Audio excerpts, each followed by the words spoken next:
अब तक हमने विश्व की जनजातियों के बारे में अध्ययन किया, जिसमें मुख्य रूप से पिग्मी एस्किमो जनजाति का अध्ययन किया।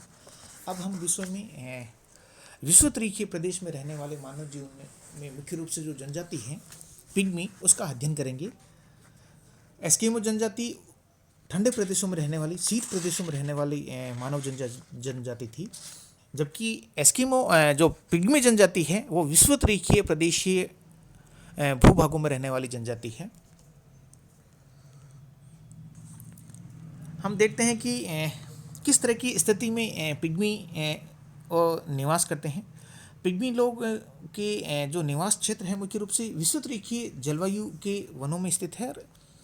यहाँ जो जलवायु है उष्ण आर्द्र प्रकार की है, जहाँ तापमान सारे वर्ष भर 26 डिग्री सेंटीग्रेड से 30 डिग्री सेंटीग्रेड के बीच में रहता है, और जो वार्षिक तापांतर है वो 3 डिग्री सेंटीग्रेड से भी कम रहता है। हम मुख्य रूप से देखते हैं कि सभी महीनों में गर्मी की ऋतु रहती है, और वार्षिक जो वर्षा है वो 150 से 175 सेंटीमीटर तक मुख्य रूप से होती है।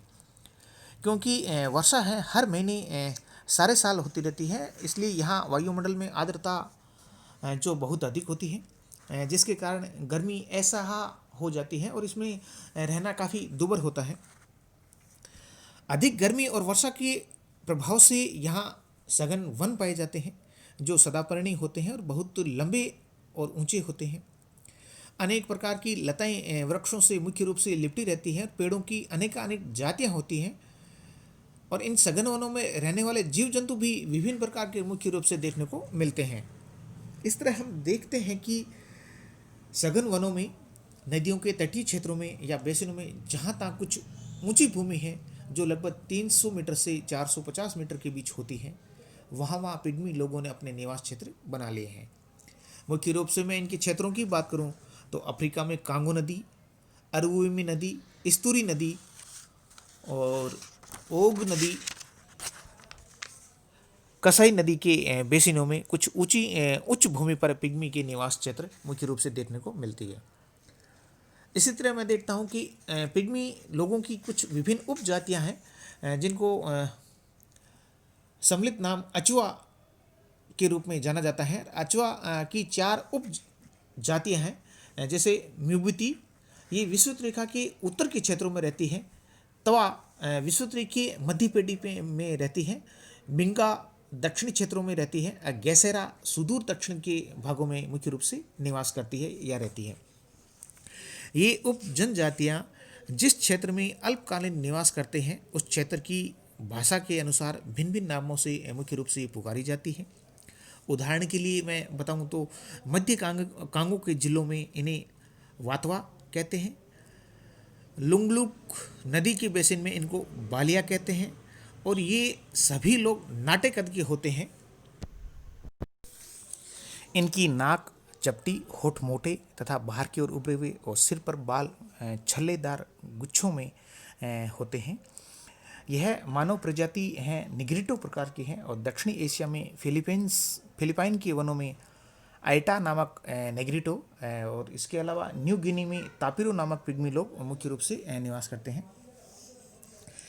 अफ्रीका, दक्षिणी एशिया आदि देशों में इन नाटेकद के नेग्रिटो मानव प्रजाति के सभी लोगों को नेग्रिलो कहते हैं, और सब प्रदेशों में पिग्मी लोगों में अफ्रीकन नेग्रिलो सबसे ज़्यादा छोटे कद के होते हैं। इनकी जो औसत ऊंचाई है 1.5 मीटर होती है, और बहुत से व्यक्ति केवल 1 मीटर ही ऊंचे होते हैं। इनको अलग अलग देशों में अलग अलग नाम से भी जाना जाता है, जैसे फुला सूडान में, फुलेनी नाइजीरिया में, हौसा नाइजीरिया, जुलू दक्षिण अफ्रीका, किंक्यू केन्या और कुंग दक्षिण अफ्रीका मुख्य रूप से इन नामों से मुख्य रूप से इनको जाना जाता है। अब मैं इनके भोजन की बात करूं तो पिग्मी लोगों का जो भोजन है आखेट किए गए जीव जंतु का जो मांस है, जंगली फल फूल है, कंदमूल है आदि पर निर्भर होता है। नदियाँ, झीलें आदि से ये मछली भी पकड़ते हैं। जंगली पालक हैं इत्यादि शाकों की पत्तियाँ उबाल कर भी खाते हैं। इनके निवास क्षेत्र के समीप में जो भी कृषक वर्ग रहते हैं उन पड़ोसियों के बगीचे से भी ये लोग फल तोड़कर ले आते हैं। ये लोग न तो भूमि जोतते हैं और न ही पशु पालते हैं, यहाँ तक कि कुत्ता भी बहुत कम मुख्य रूप से पाला जाता है। परंतु आखेट करने में ये लोग बहुत ही दक्ष होते हैं और बड़े से बड़े भीमकाय हाथी तक को घेर कर मार डालते हैं।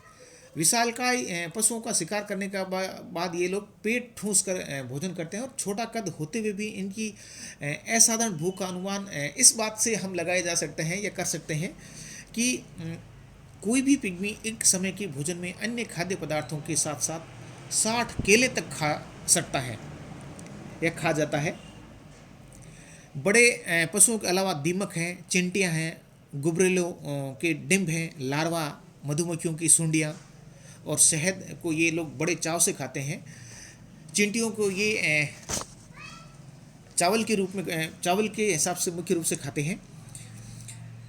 मछली पकड़ने में ये लोग बड़े ही चतुर होते हैं। बिना कांटे मछली पकड़ते हैं, केवल एक डोरी में मांस का टुकड़ा डालकर पानी में फेंकते हैं और उसका लालच देकर बड़ी बड़ी मछलियों को किनारे पर ले आते हैं। जंगल में अनेक प्रकार की जंगली सेम, फलियाँ, पालक और अन्य प्रकार के खाने के योग्य साग, छत्रक, मशरूम आदि पदार्थ इनको खाने को मिल जाते हैं। साग सब्जियाँ ये लोग कच्ची ही खाते हैं और कभी कभी उबालकर या पकाकर भी ये लोग मुख्य रूप से खाते हैं। मांस को खुली आग पर भून लिया जाता है और जिससे वह शुष्क हो जाता है। खाने पीने और रहन सहन में पिग्मी लोगों में बड़ी गंदगी रहती है और ये बड़े गंदे तरीके से खाते हैं। ये लोग हाथी को मारने के बाद में उसकी छेद करने के बाद में हाथी की उस चमड़े के अंदर घुस जाते हैं और अंदर बैठ कर ही खाते रहते हैं।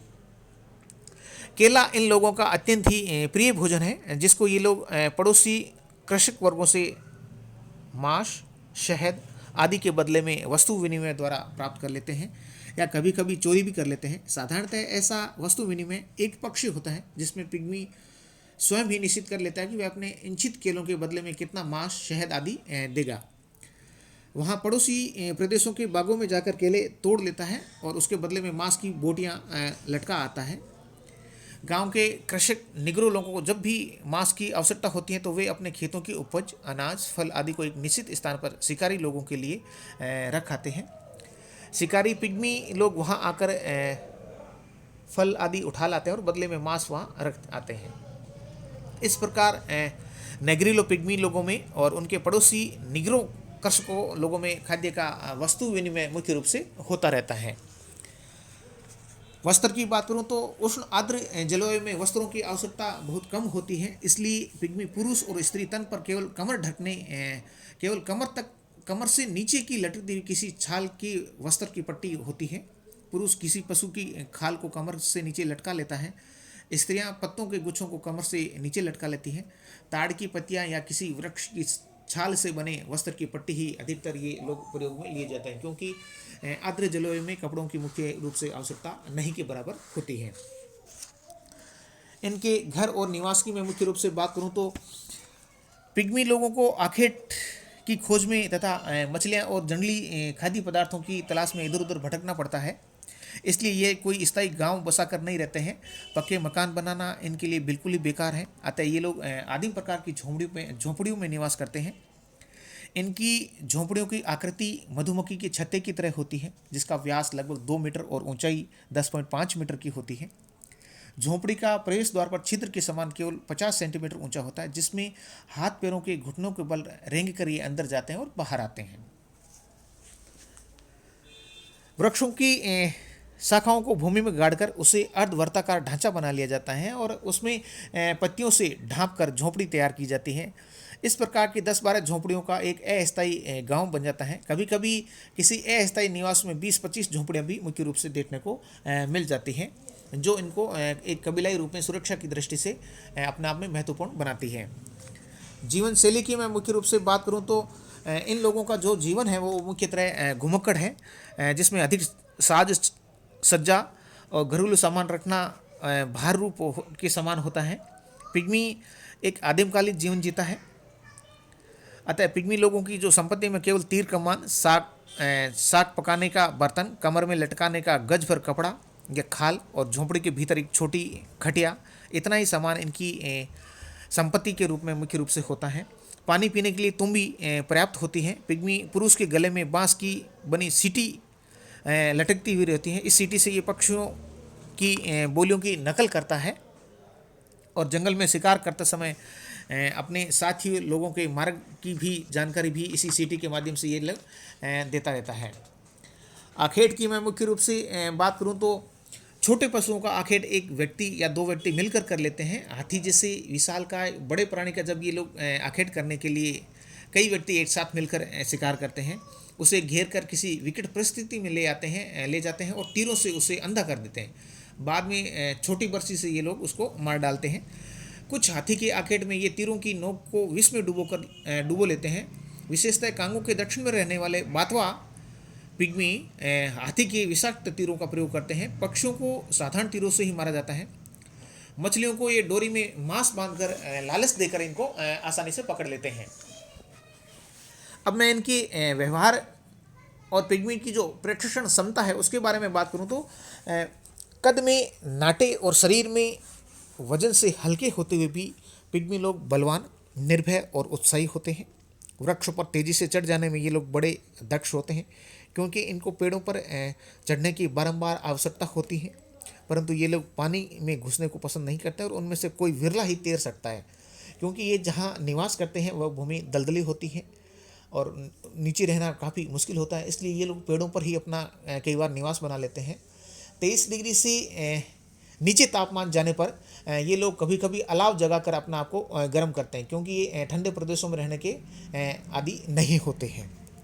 अब मैं इनकी प्रशिक्षण क्षमता की बात करूं, ऑब्जर्वेशन की बात करूं, तो इनकी जो क्षमता शक्ति है वो बहुत तीव्र होती है। जंगली जानवरों से स्वयं की सुरक्षा और उनका दैनिक भोजन उनकी दृष्टि की तीव्रता पर ही निर्भर करते हैं। वह हर समय खतरों के बीच रहता है, अतः उसे हर समय चौकन्ना, सतर्क और जागरूक रहना पड़ता है।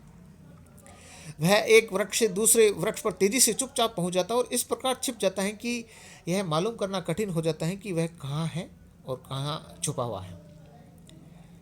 पिग्मी इनकी जो बुद्धि है काफ़ी कुशाग्र होती है। इनकी स्मृति और नकल करने की शक्ति बड़ी चातुर्य होती है और इस तरह परंतु उस वातावरण में उनकी बुद्धि विकास के द्वारा आर्थिक और सामाजिक सांस्कृतिक उन्नति करने का कोई अवसर इनको नहीं मिल पाता है, जिससे अभी भी ये पिछड़े हुए लोगों की श्रेणियों में शामिल है।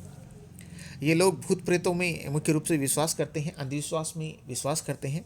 इनकी सामाजिक अवस्था बिल्कुल अविकसित है। ये जो सफल और बढ़िया आखेटक होता है उसी को छोटी सी बस्तियों का मुखिया मान लिया जाता है और ये नृत्य करने के बड़े ही शौकीन होते हैं। यूरोपीय देशों से गोरो लोगों द्वारा उपनिवेश बसाए जाने के पश्चात ये पिग्मी लोगों की संख्या दिन प्रतिदिन घटती जा रही है। पिग्मी लोग वनों में छिपे छिपे रहते हैं और वर्तमान में सभ्यता के साथ तालमेल न बैठा सकने के कारण लगातार कम होते जा रहे हैं। यदि वर्तमान में सभ्य मानव वर्गों ने इनकी रक्षा न की तो एक दिन यह मानव प्रजाति भी मुख्य रूप से विलुप्त हो जाएगी। धन्यवाद।